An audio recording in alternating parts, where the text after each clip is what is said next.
Hello learners, welcome to IAS short shot. मेरा नाम है मयूरी भागवानी और आज की डेट है 23 सितंबर और 23 सितंबर के द हिंदू एनालिसिस साथ में इंडियन एक्सप्रेस एनालिसिस कुल मिलाकर डेली न्यूज एनालिसिस में आप सभी का स्वागत है। आज का न्यूज एनालिसिस शुरू करें उससे पहले आप सभी के लिए ये क्वेश्चन, इस क्वेश्चन को जरा ध्यान से देखो।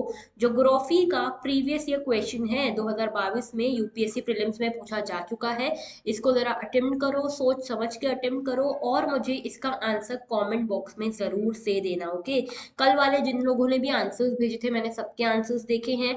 एंड आप सभी जो लोग भी इसमें कंसिस्टेंटली परफॉर्म कर रहे हो, कमेंट्स करते हो अपने आंसर्स, जो मैं मेंस के लिए आंसर राइटिंग प्रैक्टिस के लिए क्वेश्चंस देती हूँ उसको आंसर लिख के हमारे टेलीग्राम ग्रुप पे भेजते हो, इन सभी के नाम धीरे धीरे करके मैं नोट कर रही हूँ under our chase your goal initiative. और आप सभी लोग जो इसमें रिलीजियसली परफॉर्म कर रहे हो उन सभी को मिलने वाला है मेरी तरफ से एक मेंटरशिप कॉल, जो कि होगा बिल्कुल फ्री और बिल्कुल पर्सनलाइज्ड आप सभी के लिए। और याद रखना कि ये जो पूरा कॉन्टेस्ट है ये 1 अक्टूबर को खत्म हो जाएगा। ठीक है, 1 अक्टूबर को जो है यहाँ पे मैं रिजल्ट्स अनाउंस करूंगी और 2 अक्टूबर, 2 से 4 अक्टूबर के बीच में आपको मेंटरशिप कॉल्स मिल जाएंगे। ठीक है, तो अगर आप चाहते हो कि आप करंट अफेयर्स में भी एक्सेल करो, आंसर राइटिंग में भी एक्सेल करो और साथ में आपको एक फ्री मेंटरशिप कॉल भी मिले जिससे आपको समझ में आए कि आपकी प्रेपरेशन सही डायरेक्शन में है या नहीं है, उसके लिए आपको इस इनिशिएटिव में पार्टिसिपेट करना पड़ेगा।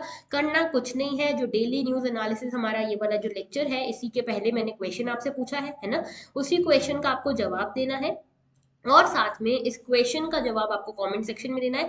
आंसर राइटिंग प्रैक्टिस के लिए आंसर्स लिख के भेजना है टेलीग्राम ग्रुप पे और इसके बाद मैं आपको दूंगी एक मेंटरशिप कॉल अगर आप इसको रिलीजियसली फॉलो करते हो। कल के जो क्वेश्चन आंसर राइटिंग के जो आए थे चैनल पे, ग्रुप पे, उनको मैंने रिव्यू अभी नहीं किया है, बट नो वरीज, इसके बाद ये जो लेक्चर है जैसे ही पब्लिश होगा उसके बाद मैं आप सभी के आंसर रिव्यू जरूर करूंगी। ओके, आगे बात करते हैं। तो देखो नेक्स्ट हमारा यहाँ पे अगर आप मुझसे कनेक्ट करना चाहते हो तो यहाँ पे ये सारे मीडियम है जिसके थ्रू आप हमसे कनेक्ट करना चाह कर सकते हो। यहाँ पे ये टेलीग्राम ग्रुप का नाम चेंज कर दिया है, ठीक है, कल ही चेंज किया, IAS sure shot by Mayuri Bhagwani ये हो गया है। ठीक है, तो ये टेलीग्राम ग्रुप है और इसके अलावा यहाँ पे मेल, ट्विटर और इंस्टाग्राम के थ्रू आप मुझसे कनेक्ट कर सकते हो। आंसर्स कहाँ भेजने, आंसर्स भेजने भाई इस टेलीग्राम ग्रुप पे, ये अलग टेलीग्राम ग्रुप है, ठीक है, डिस्कशन ग्रुप है, मयूरी भागवानी यूपीएससी। ओके, इस ग्रुप को आप सर्च करोगे अगर टेलीग्राम पे आपको आसानी से मिल जाएगा। यहाँ पे आपको अपने आंसर्स लिख के भेजने हैं, ठीक है, and I will be reviewing it for free. Okay, और याद रखना ये बहुत लिमिटेड टाइम का ऑफर है। ओके, इसके बाद मैं रिव्यू नहीं करने वाली हूँ, इसीलिए अभी का जो टाइम है उसको भरपूर यूज करो, भरपूर यूटिलाइज करो और इसमें पार्टिसिपेट करो, इस इनिशिएटिव में पार्टिसिपेट करो, बहुत ज्यादा अच्छा रहेगा आपके लिए। ओके, आगे बात करते हैं आज के टॉपिक्स की। तो देखो GS1 में तो कुछ नहीं है, GS2 में गवर्नेंस में बात करेंगे निकाह हलाला की, पॉलिटी में बात करने वाले हैं इंटरनल डेमोक्रेसी की, आईआर में किर्गिस्तान और तजाकिस्तान के बीच में कुछ टसल चल रही है इसकी बात करेंगे, GS3 में एनवायरमेंट में बात करेंगे प्लास्टिक पोल्यूशन के ऊपर क्या एमओयू वगैरह हुआ है एनसीसी और यूएनईपी का, इसकी बात करेंगे, एंड डिफेंस में ब्रह्मोस मिसाइल की बात करेंगे। GS4 में we have nothing for today. शुरुआत करते हैं आज के इस लेक्चर की। और देखो यहाँ पे पहला हमारा जो इशू है वो है निकाह हलाला से रिलेटेड। अब देखो निकाह हलाला क्या है, देखो आपको पता होगा ट्रिपल तलाक के बारे में आपने सभी ने सुना होगा। कुछ सालों पहले ट्रिपल तलाक was very much in news, in fact आज भी कई सारी हेडलाइंस में रहता है ये। तो जो ट्रिपल तलाक है बेसिकली क्या है, इससे रिलेटेड चीज। तो देखो ट्रिपल तलाक को तलाक ए बिद्दत भी कहते हैं, तलाक ए बिद्दत। ठीक है, ट्रिपल तलाक में क्या होता है कि जो मैन है या जो हस्बैंड है वो यहाँ पे अगर 3 बार तलाक तलाक तलाक बोल देता है अपनी वाइफ को किसी भी मीडियम के थ्रू, या तो ओरली बोले या लिख के भी बोले या मैसेज कर दे, तलाक तलाक तलाक अगर ऐसा कर देता है तो यहाँ पे इंस्टेंट तलाक हो जाता है। ठीक है, तो जो मैन है अगर वो इस्लाम से बिलोंग करते, ये इस्लाम की प्रैक्टिस है ना, तलाक ए बिद्दत जो है ये इस्लाम की प्रैक्टिस है। अगर वो 3 बार तलाक बोल देता है या तो रिटन फॉर्म में या ओरल फॉर्म में या जैसे भी, तो यहाँ पे डिवोर्स जो होता है वो इमीडिएट हो जाता है और इररेवोकेबल हो जाता है। ठीक है, अब अगर ये डिवोर्स वापस लेना है, क्योंकि कई बार क्या होता है हस्बैंड्स को बाद में रियलाइज होता है कि हमने तो भैया गुस्से में आके तलाक तलाक बोल दिया और हमारा तलाक हो गया, लेकिन हमको हमारी वाइफ वापस चाहिए, हमारी वाइफ के बिना हम नहीं रह पाएंगे, ऐसा अगर उनको रहता है। ठीक है, बाद में उनको अपनी गलती रियलाइज होती है, तो अब ये वाइफ कैसे आए, अब वाइफ के आने का कोई रास्ता नहीं है एक को छोड़कर। ये एक जो प्रैक्टिस है इसको बोलते हैं निकाह हलाला। बेसिकली इसमें क्या करना है कि देखो ये है मेल, ठीक है, हस्बैंड, इसने गुस्से में आया, इसने इस अपनी वाइफ को बोल दिया तलाक तलाक तलाक। ओके, इन दोनों का हो गया तलाक, डाइवोर्स। अब ये डाइवोर्स जो है इरेवोकेबल है। अब इस मेल पर्सन को, हस्बैंड को रियलाइज होती है अपनी गलती। अब ये चाहता है कि इसकी वाइफ उसके पास वापस लौट जाए, लेकिन अब इसके गुस्से की कीमत जो पहले तलाक के फॉर्म में यहाँ पे चुकानी पड़ी थी वाइफ को, अब वापस यहाँ पे इसको अपनी गलती रियलाइज हो जाती है और फिर इसकी कीमत चुकानी पड़ती है वाइफ को निकाह हलाला के फॉर्म में। निकाह हलाला बेसिकली क्या है कि अगर इस जो ये औरत है, जो वाइफ है, अगर वापस से उसको अपने हस्बैंड से शादी करनी, जो फॉर्मर हस्बैंड था उससे शादी करनी है, वापस से इनको साथ में आना है, तो इसके पहले निकाह हलाला होना जरूरी है। निकाह हलाला में क्या होगा कि ये वाइफ किसी तीसरे पर्सन से यहाँ पे शादी करे और इस शादी को कंज्यूम करे, यानी कि इस पर्सन के साथ, जो थर्ड मेल पर्सन है, इसके साथ यहाँ पे सेक्सुअल रिलेशनशिप स्टैब्लिश करे। जब ये होगा उसके बाद जब ये मेल पर्सन या तो इस वाइफ को डाइवोर्स दे या फिर इस मेल पर्सन की डेथ हो जाए, तब ही इसी केस में वाइफ जो है अब अपने फॉर्मर हस्बैंड से शादी कर सकती है। मतलब कि पहली गलती इस हस्बैंड की थी कि इन्होंने गुस्से में आके तलाक तलाक तलाक बोल दिया, डाइवोर्स हो गया। अब इनको रियलाइज हुआ है तो अब इनको वापस चाहिए अपनी वाइफ। अब इसकी भी कीमत वाइफ को भुगतनी पड़ेगी। वाइफ को पहले किसी दूसरे आदमी से जाके शादी करनी पड़ेगी, उस शादी को कंज्यूम करना पड़ेगा, उससे डिवोर्स लेना पड़ेगा और फिर ही वो जो वाइफ है वो अपने पहले पति से, हस्बैंड से वापस शादी कर सकती है। तो ये यहाँ पे निकाह हलाला है और निकाह हलाला के अगेंस्ट यहाँ पे कोर्ट में मामला आया है। तो देखो, समीना बेगम एक दिल्ली बेस्ड विक्टिम है और इनका कहना ये है कि ये ट्रिपल तलाक का शिकार हुई है। इन्होंने यहाँ पे सुप्रीम कोर्ट में ये अर्जी लगाई थी 2018 में कि निकाह हलाला जो है, निकाह हलाला की जो प्रैक्टिस है, इसे बैन कर देना चाहिए, ठीक है। और इनका कहना ये है कि तो देखो, ये जो केस गया है कोर्ट में, इसमें कहना ये है पिटिशनर का कि ये जो निकाह है हलाला है, इसमें ये आर्टिकल 14, 15, 21 एंड 25 के वायलेशन में है। ओके, और यहाँ पे जो इंडियन पीनल कोड है वो हर किसी के ऊपर, हर इंडियन सिटीजन पे लगना चाहिए instead of Muslim personal law. Okay, ये इनका कहना है। इसके साथ देखो, यहाँ पे ये भी चीज है कि यहाँ पे इनका कहना है, ये अकेली ऐसी पिटिशनर नहीं है, इनके साथ एक और है फरजाना परवीन, जो कि यहाँ पे नोएडा में रह रही थी और यहाँ पे अपने हस्बैंड के साथ रह रही थी। इनके हस्बैंड ने इनको ट्रिपल तलाक बोल के तलाक दे दिया। अब ये बोलते हैं कि आप वापस आ जाओ, लेकिन उसके पहले आपको निकाह हलाला करना पड़ेगा। ओके, तो यहाँ पे कुरान जो है वो मैन को, यहाँ पे कोई भी मैन को ये अलाउ करता है कि आप अपनी वाइफ को डाइवोर्स दे दो, लेकिन उसके पहले आपको कुछ मेंस्ट्रुअल साइकिल्स रुकना पड़ेगा, ठीक है। लाइक अगर आपने एक बार तलाक ले लिया, उसके बाद आपके पास यहाँ पे मौका होता है दूसरे केसेस में, ठीक है, उसके बाद आपके पास ये मौका होता है कि आप यहाँ पे वापस से रिकंसिलिएशन कर सको, आपको ये डाइवोर्स फॉलो अप नहीं करना पड़े, ठीक है। अगर एक मेंस्ट्रुएशन साइकिल हुई है उसके बाद आप समझ जाते हो, दूसरी मेंस्ट्रुएशन साइकिल के बाद भी आप ये कर सकते हो, लेकिन अगर आप फिर से यहाँ पे तलाक लेते हो दूसरी मेंस्ट्रुएशन साइकिल के बाद भी, तो यहाँ पे ये तलाक इररिवोकेबल बन जाता है और इस केस में फिर आपको ये निकाह हलाला वाला पाथ ही है आपके पास इकलौता, ठीक है। तो यहाँ पे कुरान खुद बोलता है, यहाँ पे कुरान खुद बोलता है कि यहाँ पे हमको विमेन को एम्पावर करना चाहिए, ठीक है। विमेन को हमें एम्पावर करना है, इंडिपेंडेंट करना है, ऐसे कोई टेम्परामेंटल हस्बैंड के चंगुल में उनको फंसा के नहीं रखना है। इसीलिए ये इस तरह का यहाँ पे प्रोविजंस है। ओके, तो यहाँ पे जो मैन है वो अपने एंगर में आके, गुस्से में आके तलाक तलाक बोल देता है और उसकी मिस्टेक का भुगतान जो है वो वाइफ को करना पड़ता है। ओके, तो यहाँ पे इस पूरे निकाह हलाला बेसिकली क्या है इसको समझाया गया है, जो कि मैं आपको ऑलरेडी समझा चुकी हूँ, ठीक है। तो यहाँ पे ये जो निकाह होता है ना, जो सेकंड टाइम निकाह होता है, जिसको निकाह हलाला हम बोलते हैं, वो इसी कंडीशन पे होता है कि जो दूसरा पति है वो उसको पहले, जो उसकी पत्नी है उसको डाइवोर्स देगा, सो दैट उसकी पत्नी अपने पहले पति से जाके शादी कर सके। Okay, alright. अब ये निकाह हलाला क्या प्रेवलेंट है आसपास भी हमारे देशों में? तो नहीं। सऊदी अरेबिया में आप देखोगे तो वहां पे कोई, लगभग कोई केस नहीं आता निकाह हलाला का, ना ही यूएई, कुवैत, यमन, यहाँ पे एक भी केस नहीं आया है निकाह हलाला का, ठीक है। तो यहाँ पे ये जो एक्ट है, बीच में देखो ट्रिपल तलाक के ऊपर यहाँ पे सुप्रीम कोर्ट की रूलिंग भी आई थी, फिर सेंट्रल गवर्नमेंट की भी रूलिंग आई थी कि ट्रिपल तलाक को बैन किया गया। लेकिन ट्रिपल तलाक को तो बैन कर दिया, लेकिन इसका जो कॉन्सिक्वेंस होता है, कॉन्सिक्वेंस क्या होता है, निकाह हलाला, उसे हमने बैन नहीं किया है। तो उसको भी यहाँ पे बैन करने की जरूरत है और साथ में हमें ये भी देखने की जरूरत है जो फर्स्ट हस्बैंड है उसे पनिश किया जा रहा है इंस्टेंट ट्रिपल तलाक के लिए, और सेकंड को भी यहाँ पे पनिश करना चाहिए ना, क्योंकि वो एक तरह से मदद कर रहा है उस ट्रिपल तलाक की साइकिल को पूरा करने के लिए। ओके, तो यहाँ पे ये पूरा एक आर्टिकल था अबाउट निकाह हलाला। नेक्स्ट हमारा आर्टिकल है NCC and UNEP sign MoU on tackling plastic pollution. तो देखो प्लास्टिक पॉल्यूशन आप सभी को पता है कि हमारे पूरे देश भर में और इनफैक्ट पूरी ग्लोबली प्लास्टिक पॉल्यूशन ने बहुत बड़ी प्रॉब्लम मचा के रखी हुई है, कंसर्न है। तो यहाँ पे नेशनल कैडेट क्रॉप्स और साथ में यूएनईपी यानी कि यूनाइटेड नेशन एनवायरमेंट प्रोग्राम ने एक एमओयू साइन किया है कि प्लास्टिक पॉल्यूशन को हम कैसे टैकल कर सकते हैं और कैसे हम क्लीन वाटर बॉडीज बना सकते हैं। तो tide turners plastic challenge programme है, इसके अंतर्गत ये एमओयू साइन हुआ है। अब इसे में हमारे लिए इंपॉर्टेंट हो जाता है यूएनईपी के बारे में जानना। यूनाइटेड नेशन एनवायरमेंट प्रोग्राम जो है यूएन की एजेंसी है, 1972 में ये बनी थी। ठीक है, कब बनी थी? 1972 में बाय स्टॉकहोम कॉन्फ्रेंस, याद रखना है। ओके, और ये जो है यूएन की जितनी भी एनवायरमेंटल एक्टिविटीज है उनको यहाँ पे कोऑर्डिनेट करने का काम, पॉलिसीज बनाने का काम, एनवायरमेंट से रिलेटेड प्रैक्टिसेस का काम यहाँ पे यूएनईपी करती है।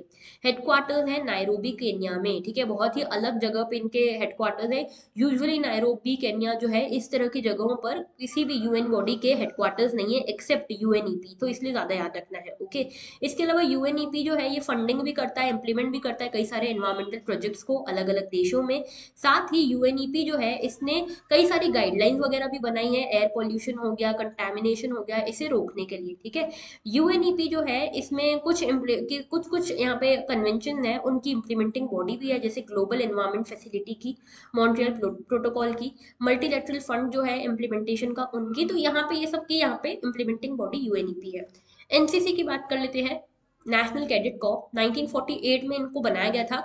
किस कमेटी के रिकमेंडेशन पे? याद रखना, एच एन कुंजरू कमेटी के रिकमेंडेशन पे 1946 की ये रिकमेंडेशन इन्होंने दी थी, एच एन कुंजरू। ओके, उसके बाद 1948 में एनसीसी बनाया गया था। ओके, अब देखो ये बेसिकली इसकी रूट्स जो है ना ब्रिटिश एरा के यूनिवर्सिटी ऑफिसर ट्रेनिंग कॉर्प्स से जाती है। तो पहले जब ब्रिटिश एरा हुआ करता था उस टाइम पे यूनिवर्सिटी कॉर्प्स हुआ करते थे, और ये यूनिवर्सिटी कॉर्प्स बेसिकली एनसीसी के जैसे ही हुआ करते थे। बाद में जाके इनको एनसीसी में एनसीसी अलग से एक चीज आई आफ्टर इंडिपेंडेंस। ओके, तो यूनिवर्सिटी कॉर्प्स जो होते थे बेसिकली इनको इंडियन डिफेंस एक्ट 1917 के अंतर्गत बनाया गया था, जो कि बेसिकली काम ये करते थे कि जो इंडियन आर्मी है, इंडियन आर्मी में जो लोग हैं, सोल्जर्स हैं, उनकी कमी हो रही है और उनकी कमी को पूरा करने के लिए ये कॉप्स काम करते थे। और वही चीज अब एनसीसी वाले करते हैं। ठीक है, तो एनसीसी जो है ये बाद में गर्ल्स डिवीजन तक भी एक्सपांड हुआ 1949 में ही। और यहाँ पे आज की डेट में लगभग 14 लाख कैडेट्स हमारे पास है, आर्मी, नेवी और एयरफोर्स सबके मिला के। इसके अलावा एनसीसी जो है ये लार्जेस्ट यूनिफॉर्म्ड यूथ ऑर्गेनाइजेशन है पूरे वर्ल्ड की। और यहाँ पे जो ये एनसीसी जो कैडेट कॉर्प्स हैं इनको यहाँ पे चुना जाता है, इनको एनरोल किया जाता है अलग अलग कैडेट्स में, हाई स्कूल और कॉलेज लेवल पे। फिर इनको मिलिट्री ट्रेनिंग दी जाती है और बेसिकली इनको ये तैयार किया जाता है कि आर्म्ड फोर्सेस की जो भी एक्टिविटीज हैं वो ये पर्सन्स भी, एनसीसी वाले जो यूथ वॉलंटियर्स हैं वो भी कर सके। ओके, आगे बात करते हैं। तो देखो एनसीसी जो है ये मिनिस्ट्री ऑफ डिफेंस के अंतर्गत आती है और यहाँ पे इसको हेड करते हैं डायरेक्टर जनरल। ठीक है, जिनके पास 3 स्टार मिलिट्री रैंक हो। एनसीसी कैडेट जो है इनके रोल बहुत इंपॉर्टेंट है, जैसे रिलीफ एफर्ट्स को लेकर बहुत इंपॉर्टेंट रोल है। पैंडेमिक में इन्होंने बहुत काम किया है, कोऑर्डिनेट किया है सब डिस्ट्रिक्ट स्टेट अथॉरिटीज के साथ। इसके अलावा इन्होंने कोविड पैंडेमिक के दौरान एक्सरसाइज योगदान यहाँ पे किए थी। ठीक है, जिसके थ्रू इन्होंने क्या किया था, लोगों में अवेयरनेस फैलाई थी योगा वगैरह को लेकर, और बहुत सारी वॉलंटरी एक्टिविटीज भी इन्होंने करी थी। इसके साथ देखो यहाँ पे स्वच्छता अभियान, मेगा पॉल्यूशन पखवाड़ा, इन सभी में ये काम करते हैं, हेल्प करते हैं। डिजिटल लिटरेसी हो गई, इंटरनेशनल डे ऑफ योगा हो गया, ट्री प्लांटेशन हो गया, वैक्सीनेशन ड्राइव हो गई, इन सभी में इन्होंने बहुत ज्यादा यहाँ पे योगदान दिया है सोसाइटी को। ओके, इसके साथ यहाँ पे सेल्फ डेवलपमेंट के लिए भी कई सारी अपॉर्चुनिटीज इनको मिलती है। ओके, तो यूएनईपी के बारे में और एनसीसी के बारे में आई होप सब कुछ क्लियर है। आगे बात करते हैं, नेक्स्ट इशू है अबाउट ब्रह्मोस मिसाइल। तो देखो इशू ये है कि सेंट्रल गवर्नमेंट ने लगभग 1700 करोड़ रुपए की डील साइन करी है ब्रह्मोस मिसाइल को लेकर। ठीक है, तो यहाँ पे देखो ये BrahMos aerospace private limited 35 combat and 3 practice BrahMos supersonic surface to surface cruise missile को लेकर यहाँ पे ये पूरा डील साइन हुई है। ओके, और इनका इंडक्शन होने वाला है। इंडक्शन जो है वो डुअल रोल कैपेबिलिटी मिसाइल्स का होने वाला है और इसमें ये नेवी में अब शामिल होने वाली है। ठीक है, तो ब्रह्मोस मिसाइल क्या है इसके बारे में जरा समझते हैं। ओके, तो ब्रह्मोस देखो क्या है, एक मिसाइल है जो कि कैसी है, सरफेस टू सरफेस मिसाइल है। सुपरसोनिक, सुपरसोनिक का मतलब क्या है कि यहाँ पे साउंड की स्पीड से भी तेज चलने वाली ये मिसाइल है, ठीक है।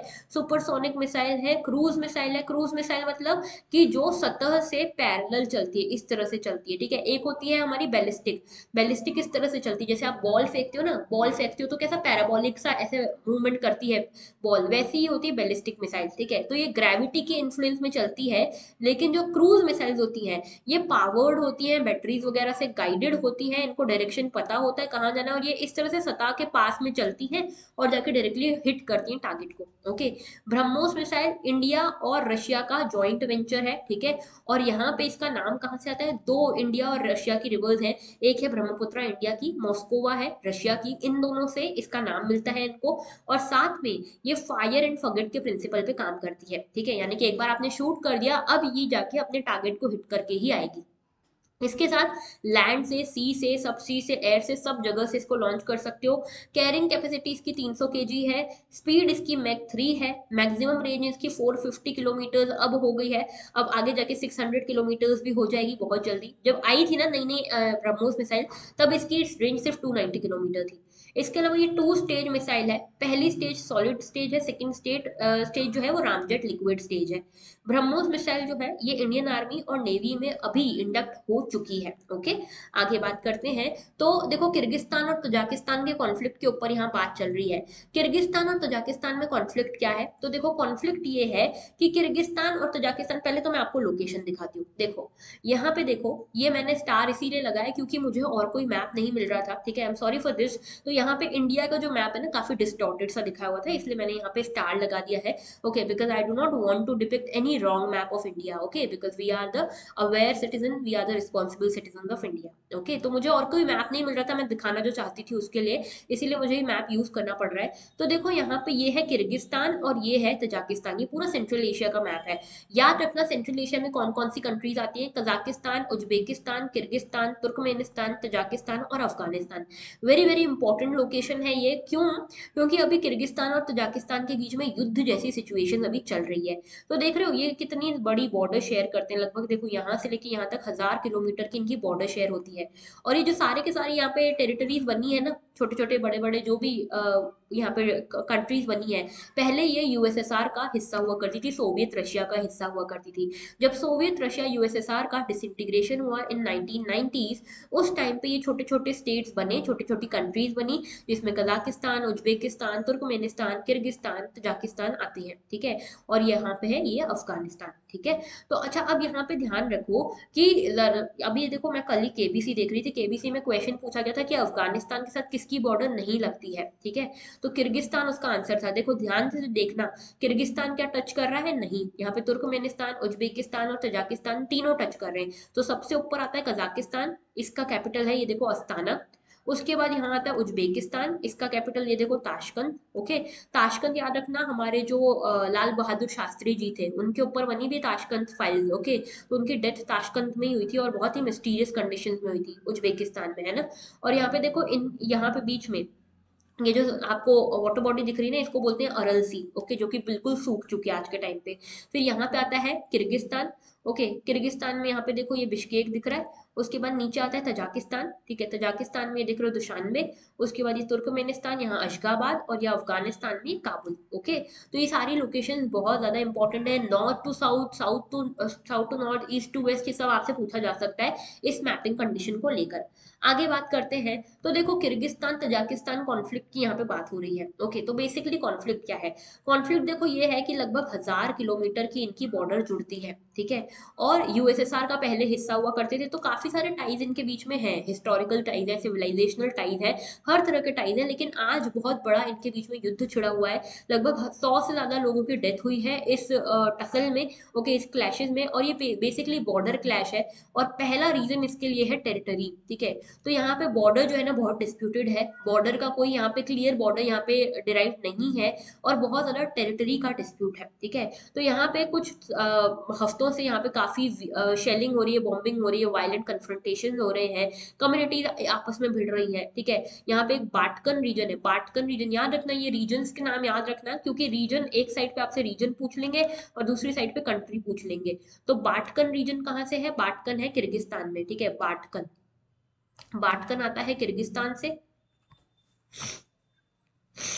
ओके सॉरी, बाटकन आता है किर्गिस्तान से। और सेकंड आता है हमारा, यहाँ पे देखो ओश, ओश भी आता है किर्गिस्तान में, ओके। तो अभी यहाँ पे देखा जा रहा है कि यहाँ के जो लोग हैं, ओश हो गया, बाटकन रीजन हो गया, इन रीजन्स के जो लोग हैं वो यहाँ से भाग रहे हैं दूसरी तरफ, ठीक है, दूसरे डायरेक्शन में, दूसरे एरियाज में रहने के लिए, शेल्टर ढूंढने के लिए। बेसिकली यहाँ पे ये कहते हैं कि ये जो कंट्रीज बनी थी, तो यहाँ पे बॉर्डर जो डिसाइड होनी थी वो स्टालिन की लीडरशिप में होनी थी, लेकिन यहाँ पे तजाक पॉपुलेशन और किर्गिज पॉपुलेशन दोनों ही यहाँ पे, जो यहाँ के नेचुरल रिसोर्सेज हैं बीच के, उनके ऊपर दोनों के ही राइट्स हैं, और यहाँ पे डीलिमिटेशन अभी भी प्रॉपरली हो नहीं पाया है, बॉर्डर इश्यूज अभी भी हैं, ठीक है। और ये रिजॉल्व करने के लिए इश्यूज को कोई भी प्रॉपर बायलैटरल एंगेजमेंट या डील्स वगैरह कुछ नहीं हो रही है, ठीक है। तो इसीलिए ये मुद्दा बढ़ते बढ़ते इतना बढ़ गया है, ओके।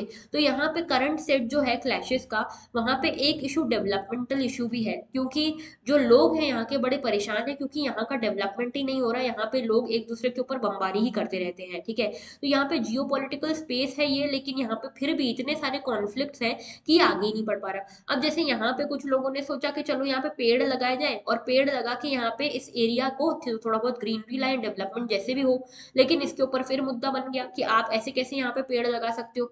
सामने वाली पार्टी बोलती है आप ऐसे कैसे लगा सकते हो, इधर वाली पार्टी बोल रही है हम क्यों नहीं लगा सकते। तो देखो यहाँ पे ये एक फरगाना वैली भी है, फरगाना वैली भी कंटिन्यूसली यहाँ पे स्ट्रगल चल रहा है इन दोनों के बीच में, और वायलेंट आउटबर्स्ट होते रहते हैं। तजाक पॉपुलेशन, किर्गिज पॉपुलेशन, उज्बेकिस्तान की पॉपुलेशन, उज्बेक जो कम्युनिटी है, ये आपस में भिड़ते रहते हैं, ठीक है। तो मेन रीजन, पहला रीजन तो है डेवलपमेंट, और दूसरा रीजन है टेरिटरी, ओके।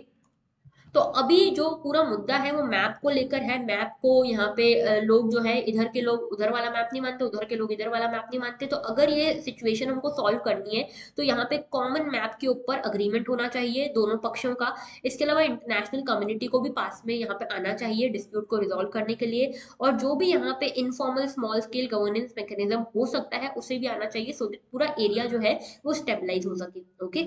आगे बात करते हैं। अच्छा याद रखना, दोनों ही लैंडलॉक्ड कंट्रीज हैं, दोनों ही लैंडलॉक्ड कंट्रीज हैं, याद रखना है, ओके। तो देखो जरा लैंडलॉक्ड कैसे हैं, यहाँ देखो ये किर्गिस्तान और यहाँ पे ये तजाकिस्तान, दोनों ही लैंडलॉक्ड है, दोनों के साइड में चाइना पड़ता है, ओके। ऑलराइट, आगे बात करते हैं इंटरनल डेमोक्रेसी। अब देखो दो एडिटोरियल ने आज इंटरनल डेमोक्रेसी को लेकर, दोनों एडिटोरियल्स मैंने आज के सेशन में लिए हैं, ठीक है। पहला एडिटोरियल ये है, इलेक्शन कमीशन ऑफ इंडिया जो है उन्होंने यहाँ पे बोला है कि इंटरनल डेमोक्रेसी होनी चाहिए। देखो दो चीजें, दो मुद्दे हैं। पहला मुद्दा ये है कि आंध्र प्रदेश की जो पार्टी है, ठीक है, आंध्र प्रदेश की जो रूलिंग पार्टी है, उन्होंने यहाँ पे बोला है कि यहाँ के जो prime minister, sorry chief minister है, जगन मोहन रेड्डी जी, ठीक है, इनको बोला जा रहा है कि ये जो है इनको लाइफ टाइम प्रेसिडेंट बना दिया गया है इनकी पार्टी का। तो इलेक्शन कमीशन ऑफ इंडिया ने इस पे आपत्ति जताई है। और दूसरा एडिटोरियल है इंटरनल डेमोक्रेसी को लेकर, मतलब कि जो पार्टी है उसमें भी, पार्टी के अंदर भी इलेक्शन होने चाहिए, ठीक है, प्रेसिडेंट वगैरह के लिए। तो ये दो अलग अलग तरीके से डेमोक्रेसी के बारे में, हम इंटरनल डेमोक्रेसी के बारे में देखने वाले हैं। पहला है, इलेक्शन कमीशन ऑफ इंडिया ने इस चीज पे चिंता जताई है कि आप किसी को भी परमानेंट प्रेसिडेंट या प्रेसिडेंट फॉर लाइफ नहीं बनाना चाहिए आपको, क्योंकि ये क्या होता है ना, ये एंटी डेमोक्रेटिक हो जाता है। क्यों? आप डेमोक्रेटिक कंट्री में इलेक्शन लड़ने वाले हो, लेकिन आपकी खुद की पार्टी में डेमोक्रेसी नहीं है, आपने किसी एक पार्टी को, किसी एक पर्सन को अपनी पार्टी का प्रेसिडेंट बना दिया है फॉर एवर, ओके। तो ये बहुत डिफिकल्ट चीज हो जाएगी डेमोक्रेसी में सस्टेन करने के लिए। दूसरी चीज ये है कि यहाँ पे जो मेरिट है, मेरिट जो है इलेक्शन कमीशन ऑफ इंडिया के व्यू में, वो ये है कि यहाँ पे इंटरनल डेमोक्रेसी उतनी ही जरूरी है जितनी एक्सटर्नल है, ठीक है। कोई भी इंडिविजुअल आपकी जो पार्टी है उसमें इलेक्ट ही नहीं हो सकता लीडर, क्योंकि आपकी पार्टी में इंटरनल डेमोक्रेसी ही नहीं है। तो आपके पार्टी में जब तक इंटरनल डेमोक्रेसी नहीं होगी, तब तक कोई भी कार्यकर्ता, कोई भी वॉलंटियर कितना भी काम कर ले, आप उसको लीडर तो बनाओगे नहीं।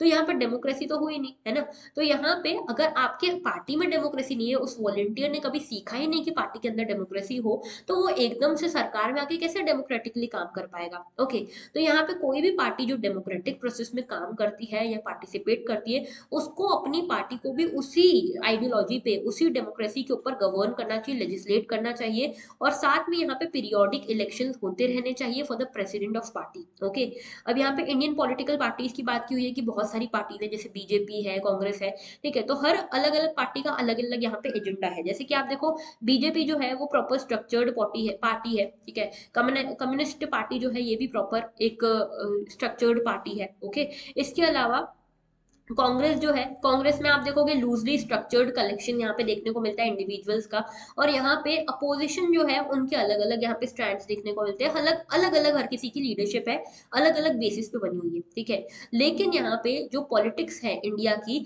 वो ज्यादा फ्रेगमेंटेड हो रही है, ठीक है। यहाँ पे मल्टी पार्टी सिस्टम ऑल्दो चल रहा है, लेकिन ये पार्टीज अपने आप में किसी एक पर्सन या एक फैमिली के अराउंड ही घूम रही है, ठीक है। तो यहाँ पे ये बताया जाता है कि जो करिज्मेटिक इंडिविजुअल है, एक या दो बड़े लीडर्स हो गए उनके आसपास आपने पूरी पार्टी घुमाई है, या फिर एक या दो बड़ी फैमिलीज हो गई उनके आसपास पूरी पार्टी घूम रही है, तो ऐसे में आप कैसे ये एक्सपेक्ट कर सकते हो कि आप डेमोक्रेसी का सही मायने में हिस्सा बन रहे हो, ठीक है। तो कई सारी पॉलिटिकल पार्टीज हैं आज के टाइम में जो इंटरनल इलेक्शन कराती हैं, लेकिन वो इंटरनल इलेक्शन सिर्फ नाम के होते हैं, ठीक है। उनमें ना प्रॉपर कॉन्टेस्टेशन होता है, ना ही कोई पर्टिकुलर पर्सन यहाँ पे इक्वली जाके लड़ सकता है इलेक्शन, कहीं ना कुछ डोमिनेंस होता ही है, ठीक है। और यहाँ पे एक तरह से इसको जीरो सम गेम जैसा भी देखा जाता है। मतलब क्या, कि अगर मान लो ये एक पार्टी है एक्स और ये एक पार्टी है वाई, ठीक है। अब ये जो एक्स पार्टी है, अगर इसके अंदर भी इलेक्शन हुए बिटवीन 1 और 2, मान लो ये दो इसके लीडर हैं जिसको आगे जाके हम सीएम पीएम जो भी बनाना है, इन दोनों के बीच में यहाँ पे अंदर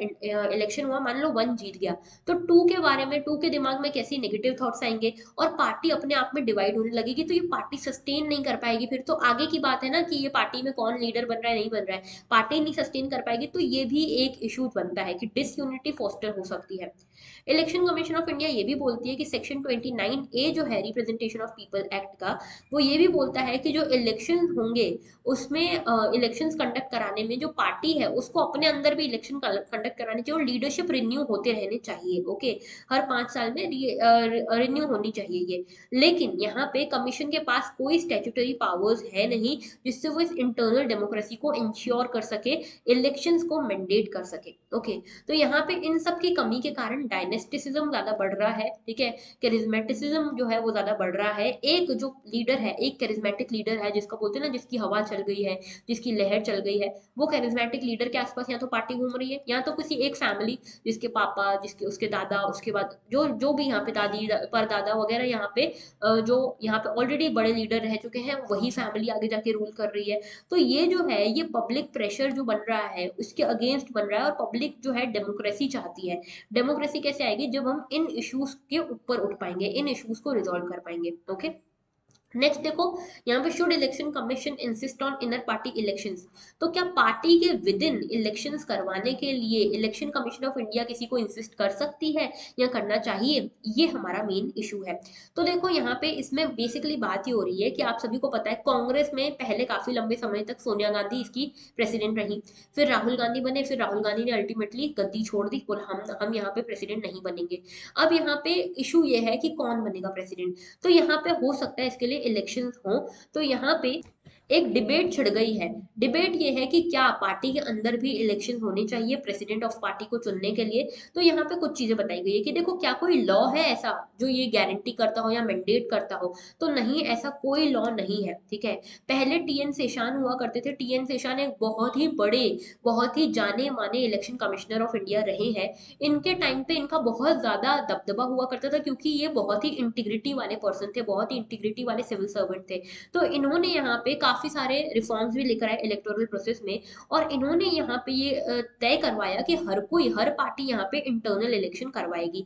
उस टाइम पे लोगों ने करवाए भी थे, हर रिकॉग्नाइज पार्टी ने इंटरनल इलेक्शन कराए भी थे, लेकिन धीरे धीरे करके इलेक्शन कमीशन ऑफ इंडिया भी इस पे सॉफ्ट पड़ती गई, और पार्टीज ने भी इसको बहुत सीरियसली लेना बंद कर दिया। ओके, इसके साथ इलेक्शन कमीशन ऑफ इंडिया जो है, इसमें जो भी पॉलिटिकल पार्टीज अगर करवाती हैं कोई भी इलेक्शन, अपने अंदर इंटरनल इलेक्शन कराती है प्रेसिडेंटशिप को चुनने के लिए, तो उसके ऊपर कोई question election commission of India नहीं करती है, ना ही उसमें बहुत ज्यादा इंटरेस्टेड रहती है इलेक्शन कमीशन ऑफ इंडिया, ठीक है। अच्छा, दूसरी चीज ये कि यहाँ पे लीगल ग्राउंड की बात हमने करी, ओके। इसके अलावा देखो जो पॉलिटिकल पार्टी है, ये पॉलिटिकल पार्टी की जो हम बात कर रहे हैं, ये कहीं पे भी कॉन्स्टिट्यूशन में वर्ड पॉलिटिकल पार्टी आपको देखने को ही नहीं मिलता, ठीक है। ये आपको देखने को मिलता है एंटी डिफेक्शन लॉ के टाइम पे 1985 में, जब 52nd कॉन्स्टिट्यूशनल अमेंडमेंट आया, उस टाइम पे हमारे कॉन्स्टिट्यूशन में पॉलिटिकल पार्टी नाम का एक वर्ड शामिल हुआ था, वो भी एंटी डिफेक्शन लॉ के अंतर्गत, ओके। इसके अलावा रिप्रेजेंटेशन ऑफ पीपल एक्ट जो है 19 सेक्शन 29A जो है इसका, और आर्टिकल 324, दोनों ये बोलते हैं कि आपको इलेक्शन कराना है, लेकिन ये कहीं नहीं लिखा है कि इलेक्शन कमीशन ऑफ इंडिया ये भी देखे कि रेगुलर इंटरनल इलेक्शन हो रहे हैं या नहीं हो रहे हैं। तो बेसिकली यहाँ पे इंटरनल इलेक्शन कराना के दोनों पॉजिटिव्स भी है, नेगेटिव्स भी है, ओके। तो यहाँ पे पॉलिटिकल पार्टीज जो है उनका इंटरनल स्ट्रक्चर जो है, ऑर्गेनाइजेशन है, सुधर सकती है। और अगर ये कॉन्स्टिट्यूशनल नॉर्म्स को फॉलो नहीं करते हैं, यानी कि अगर ये कॉन्स्टिट्यूशन की किसी बात को वायलेट करते तो इनको पेनल्टी हो सकती है, लेकिन इंटरनल डेमोक्रेसी के लिए कोई इनको पेनल्टी वगैरह का खतरा नहीं है। अच्छा, दूसरी चीज ये कि यूके में भी ऐसा होता है। यूके में क्या होता है कि मान लो कोई एक पॉलिटिकल पार्टी है, ठीक है। इस पॉलिटिकल पार्टी के पास दो लीडर है। अब यहाँ पे कौन प्राइम मिनिस्टर बनने के लिए कैंडिडेट हम खड़ा करें, हमको समझ नहीं आ रहा, तो हम इन दोनों को यहाँ पे पब्लिक डोमेन में खड़ा कर देते हैं, पब्लिक प्लेटफॉर्म पे खड़ा कर देते हैं, और ये दोनों एक दूसरे की बातें करते हैं, अपनी पॉजिटिविटीज गिनवाते हैं, सामने वाले की नेगेटिविटीज गिनवाते हैं। अब इनके चक्कर में, इनकी इस बहस के चक्कर में कई बार क्या होता है, पॉलिटिकल पार्टी की पोल्स खुल जाती है, ठीक है, जो पोलें होती है वो खुलती जाती हैं, और पॉलिटिकल पार्टी के लिए एक नेगेटिव सा यहाँ पे नोशन बनने लगता है। ये चीज देखी गई है यूके में, यूएस में। देखिए, जैसे यूएस में बराक ओबामा और हिलेरी क्लिंटन जो है, इन्हें आसपास खड़ा किया गया था बाय द डेमोक्रेट्स, और इन्होंने यहाँ पे एक दूसरे को क्रिटिसाइज किया। इस चक्कर में क्या होता है, लॉन्ग टर्म के लिए पार्टी की इमेज को अफेक्ट होता है, ठीक है। और यहाँ पे कई बार ये काउंटर प्रोडक्टिव हो जाती है, ओके। तो यहाँ पे जो पार्टी अगर कोई सिंगल लीडर को ही फॉलो करेगी तो उसके भी कुछ प्रोज हैं, उसके भी कुछ कॉन्स हैं, लेकिन अगर आप इस तरह के इलेक्शंस कराओगे या इस तरह के यहाँ पे डिबेट्स करवाओगे पब्लिक डोमेन में, तो उसके भी अपने इम्पैक्ट्स हो सकते हैं, ठीक है। इसके अलावा देखो यहाँ पे कुछ पॉजिटिव कुछ नेगेटिव, हर जो इशू है, हर सिचुएशन के कुछ पॉजिटिव कुछ नेगेटिव होंगे।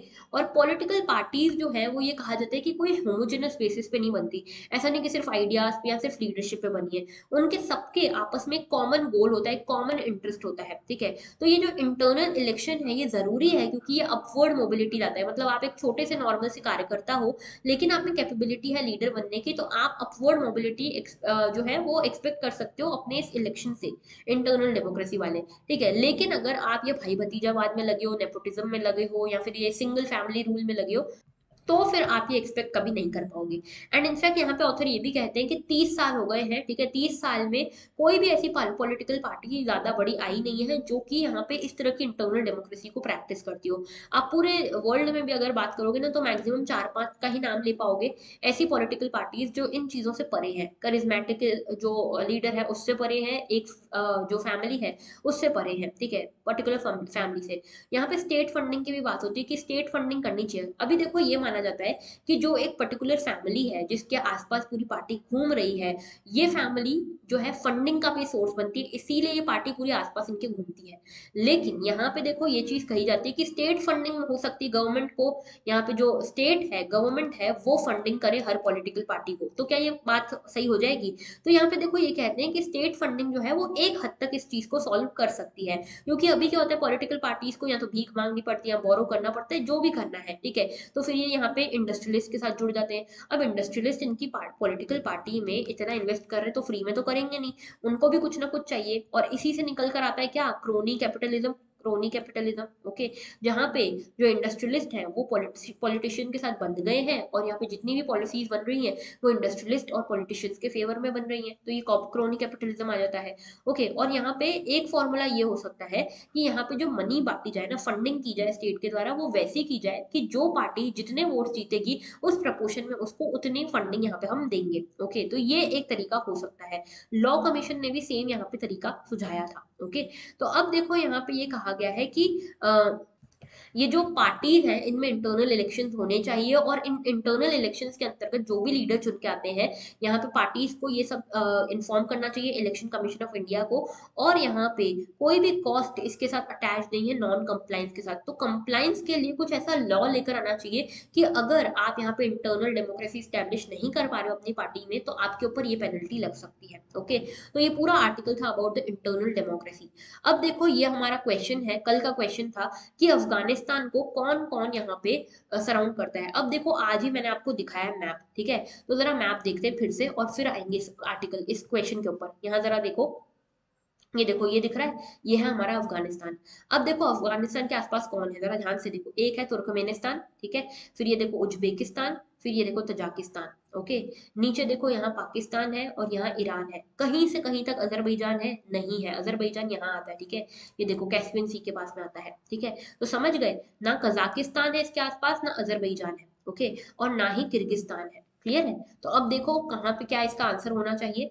तो ये रहा आपका क्वेश्चन। ओके, अब देखो अजरबैजान तो नहीं है, वन आप हटा दोगे तो वन हटा दोगे तो ही आपको आंसर मिल जाएगा, ठीक है, वन हटा दोगे तो ही आंसर मिल जाएगा, और इसका आंसर है 3 4 5, क्योंकि किर्गिस्तान भी नहीं है ना, तो तजाकिस्तान उज्बेकिस्तान तुर्कमेनिस्तान यहाँ पे अफगानिस्तान को ज्वाइन करते हैं। कजाकिस्तान करता है क्या, नहीं, बिल्कुल नहीं, ठीक है। तो ये तीन कंट्रीज हैं जो इसको सराउंड करती है, बहुत इंपॉर्टेंट है, सेंट्रल एशिया का मैप देख लेना आज जरूर से, है ना।